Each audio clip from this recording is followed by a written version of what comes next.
मंदिर से भगवान जगन्नाथ की अनेक मधुर लीलाएं हैं। ऐसी ही एक लीला के कारण भगवान जगन्नाथ को भोजन के बाद पान खिलाने की परंपरा शुरू हुई। एक बार की बात है जब प्रभुदास नाम का एक भक्त रोज पान बनाकर जगन्नाथ के मंदिर में दर्शन करने जाते थे, पर जगन्नाथ को पान का भोग नहीं लगाया जाता था। एक रात दो नौजवान जिनके घुंघराले बाल और कानों में कुंडल थे आए और प्रभुदास से पान मांगा। प्रभुदास ने उन्हें पान खिलाया और ये रोज होता रहा। एक दिन मंदिर के सेवक बलराम दास जी ने उन्हें देखा और प्रभुदास से पूछा। प्रभुदास ने बताया कि वो बिना दाम लिए पान देते हैं। बलराम दास जी ने कहा कि अगले दिन दाम मांगे। जब नौजवान पान खाने आए और उनके पास दाम नहीं था, प्रभुदास ने उनकी चादर बंधक रखी। अगले दिन मंदिर खुला तो भगवान जगन्नाथ और बालभद्र जी की चादर गायब थी। राजा प्रताप रुद्रदेव ने जांच करवाई। भगवान जगन्नाथ ने बलराम दास जी के स्वप्न में आकर बताया कि वे नौजवान स्वयं भगवान जगन्नाथ और बालभद्र थे। तब से मंदिर में भोजन के बाद पान खिलाने की परंपरा शुरू हुई, जो आज तक चल रही है। क्या आप भी हमारी तरह जगन्नाथ के बड़े भक्त हैं? तो हमारे कमेंट में जरूर बताएं और वीडियो को शेयर करना ना भूलें। जय जगन्नाथ। राजस्थान के एक महाराज हर सुबह सोने की थालियों में 56 भोग सजाकर भगवान कृष्ण को चढ़ाते थे। घी, मेवे, मिठाइयाँ, सब शाही अंदाज में। महाराज को लगता था कि भगवान को भी राजसी वैभव पसंद होगा। मगर उसी राज्य के किनारे एक गरीब किसान धन्नू रहता था, जिसके घर में कई दिनों से बस एक सूखी रोटी ही बचती थी। लेकिन उसकी भक्ति सच्ची थी। वो हर रात वही रोटी तुलसी के साथ कृष्ण की मिट्टी की छोटी मूर्ति को अर्पित करके कहता, प्रभु मेरे पास बस यही है, लेकिन दिल पूरा आपका है। एक सुबह मंदिर में हलचल मच गई। महाराज का भोग बिल्कुल अनटच्ड रखा था।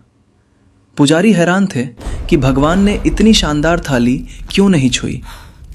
रात को जवाब खोजने के लिए महाराज अकेले गर्भगृह में बैठे। तभी नीली दिव्य रोशनी फैली और स्वयं भगवान कृष्ण प्रकट हुए। उनके हाथ में वही सूखी रोटी थी जो धन्नू ने प्रेम से चढ़ाई थी।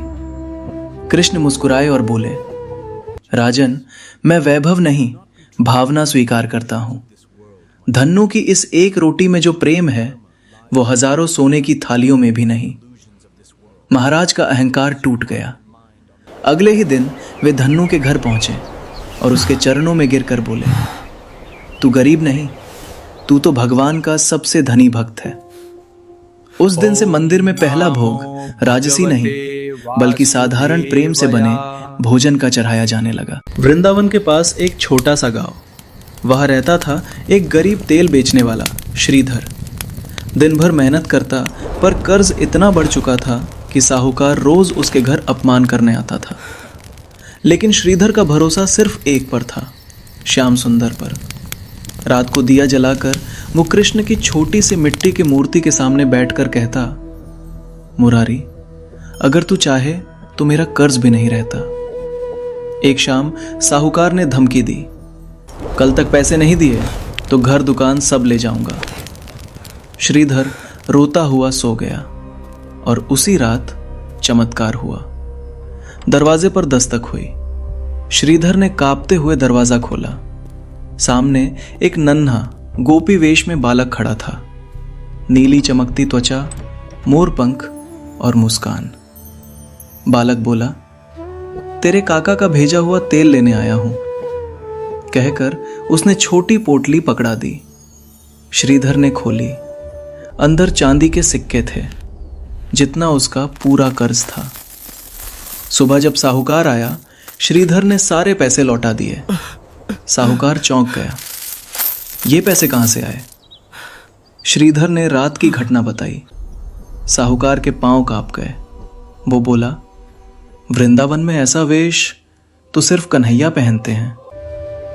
सारा गांव समझ चुका था, रात में दस्तक देने वाला कोई बालक नहीं, स्वयं श्री कृष्ण थे, जो अपने भक्त का कर्ज चुका गए। तिरुमला के पास कुरुवा गांव में एक गरीब लंगड़ा कुम्हार था, भीमुडु।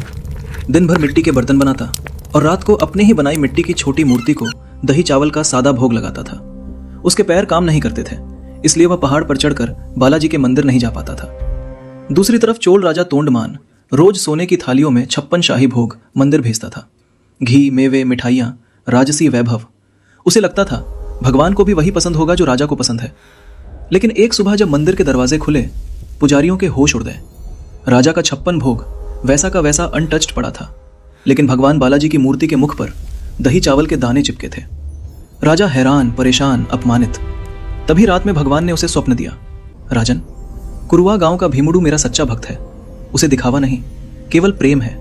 उसकी मिट्टी, उसका दही चावल, वही मेरी सबसे प्रिय भेंट है। अगले दिन राजा खुद उस गरीब के घर पहुंचा, उसके चरणों में गिरा और घोषणा की, आज से मंदिर में सबसे पहला भोग उसी मिट्टी की हांडी में दही चावल का चढ़ेगा, क्योंकि भगवान को वैभव नहीं, भक्त का प्रेम चाहिए।